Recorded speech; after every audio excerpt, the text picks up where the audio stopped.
Assalamualaikum warahmatullahi wabarakatuh.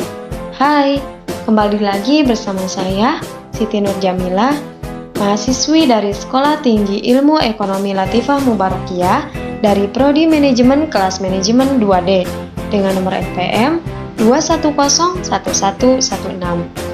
Nah, pada kesempatan kali ini, saya akan membahas tentang korupsi dan hancurnya keadaban bangsa. Yang akan saya bahas pada kesempatan kali ini meliputi dua subbab tema atau judul.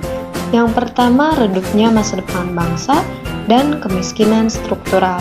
Pemerintahan yang bersih menjadi sebuah urgensi untuk melahirkan kinerja pemerintahan yang benar-benar berpihak kepada kepentingan hidup orang banyak. Pemerintahan yang bersih menjadi sebuah penjelas bahwa roda pemerintahan dijalankan secara benar. Tidak ada kerja-kerja yang menyimpang yang kemudian merusak hati nurani publik. Pemerintahan yang bersih sesungguhnya merupakan sebuah potret bahwa sesungguhnya agenda pembangunan yang bersentuhan dengan kepentingan publik kemudian sudah ditunaikan dengan sedemikian konkret dan praktis. TAP MPR nomor 11 tahun 1998 yang dihasilkan pada era reformasi sudah sangat jelas berbunyi, penyelenggara negara yang bersih dan bebas dari korupsi, kolusi, dan nepotisme. Persoalannya adalah kini, pemerintahan saat ini bukan bebas dari korupsi dan lain sejenisnya. Justru, pemerintahan saat ini semakin dihuni oleh para manusia yang berhati culas, picik, dan berpikir sempit. Pemerintahan saat ini, termasuk di dalamnya pemerintahan daerah, sudah tidak lagi ditempati para penyelenggara negara yang bersih dari korupsi, kolusi, dan nepotisme. Justru, mereka adalah mantan narapidana yang pernah melakukan korupsi.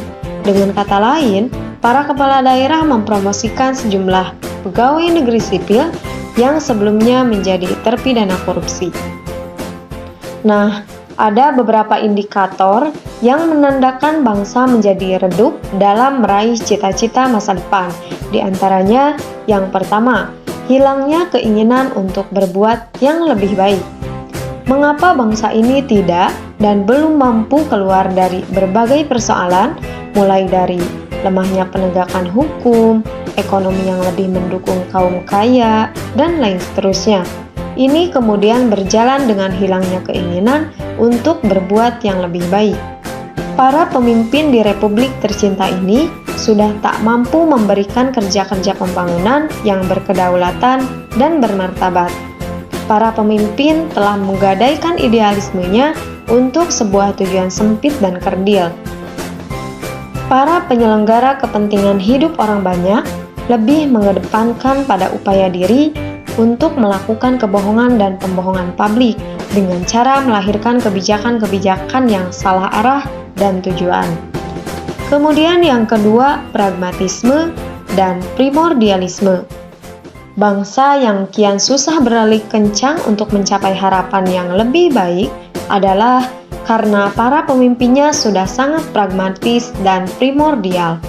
Segala hal yang harus dilakukannya selalu menggunakan pendekatan untung rugi.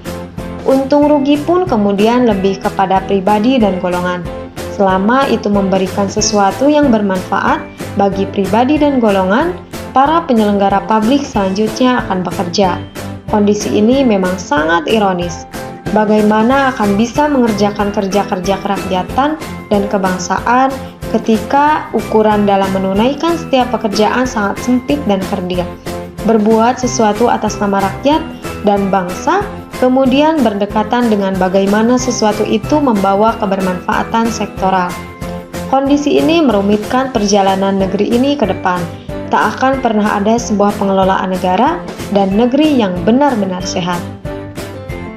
Selanjutnya yaitu kerja tanpa visi.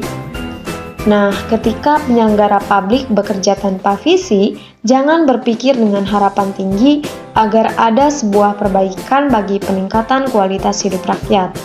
Kerja tanpa visi bermakna bahwa mereka bekerja sebenarnya bukan untuk melayani rakyat, memberikan sebuah cahaya penerang bagi perjalanan rakyat, memberikan pedoman hidup bagi rakyatnya. Mereka juga bekerja bukan atas nama panggilan nurani paling dalam, Mereka melakukan sesuatu bukan karena memberikan kemanfaatan bagi semua, melainkan mencari penghidupan bagi diri dan golongannya. Sangat berbeda antara orang yang bekerja dengan bervisi dan tanpa visi. Yang bervisi selalu meniatkan diri secara tulus dan bersih bahwa apapun yang dikerjakannya untuk rakyat, sementara yang bekerja tanpa visi adalah mereka yang mencari keuntungan-keuntungan sektoral yang kemudian merugikan kepentingan publik. Maka sesungguhnya kita di Republik ini sudah mengalami hal-hal demikian. Kepentingan pribadi dan golongan sudah sangat dominan dan ini mencelakai kehidupan berbangsa dan bernegara. Pragmatisme dan primordialisme pun sudah semakin menjadi-jadi. Penyakit sangat anarkis dan destruktif ini telah memberikan sumbangan sangat signifikan bagi runtuhnya kehidupan berbangsa dan bernegara. Pragmatisme dan primordialisme telah membawa kapal bangsa ini harus tenggelam di lautan lepas, sehingga dari sinilah kondisi bangsa yang harus terus-menerus terpuruk dalam kemuraman masa depan. Nah, pembahasan selanjutnya yaitu kemiskinan struktural. Kemiskinan di Indonesia ini berada dalam kondisi akut dan mengkhawatirkan. Berdasarkan basis perhitungan internasional, sekitar separuh dari total populasi masuk dalam kategori miskin. 8% dari populasi kemudian masuk dalam kemiskinan yang ekstrim.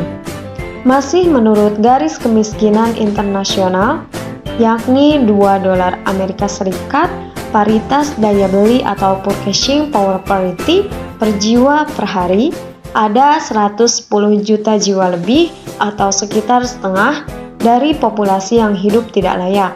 Sedangkan menurut garis kemiskinan internasional $1 Amerika Serikat per jiwa per hari, tingkat kemiskinan ekstrim yang bersifat akut ini adalah sekitar 7% dari penduduk atau sekitar 15 juta jiwa. Pertanyaannya adalah kebijakan ekonomi jenis apa yang sudah dibuat negara sehingga jumlah rakyat yang miskin bukan semakin berkurang, akan tetapi terus bertumpuk-tumpuk dari fase ke fase.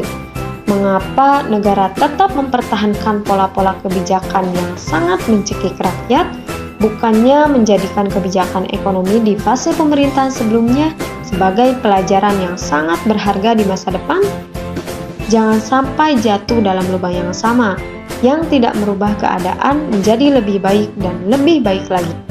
Oleh sebab itu, ketika negara salah melahirkan kebijakan ekonomi, hal tersebut akan berdampak kepada semakin salahnya orientasi pembangunan. Pasalnya, negara tidak mampu membuat sebuah terobosan kebijakan ekonomi politik yang dapat membebaskan rakyatnya dari persoalan-persoalan kemiskinan dengan segala anak pinaknya. Badan Pemeriksa Keuangan atau BPK menemukan adanya penyimpangan penggunaan anggaran perjalanan dinas di instansi pemerintahan pusat maupun daerah selama semester 1 tahun 2012. Total kerugian negara akibat penyimpangan perjalanan dinas itu mencapai 77 miliar dari 259 kasus yang ditemukan. Dari hasil pemeriksaan BPK diketahui sebanyak 86 kasus dengan nilai kerugian 40,13 miliar merupakan perjalanan dinas fiktif dan 173 kasus dengan nilai 36,87 miliar merupakan perjalanan dinas ganda atau melebihi standar yang ditetapkan. Penyimpangan penggunaan anggaran tersebut selalu terjadi karena pegawai tidak mematuhi ketentuan, lemahnya kendali dari atasan, serta tidak adanya verifikasi bukti pertanggungjawaban.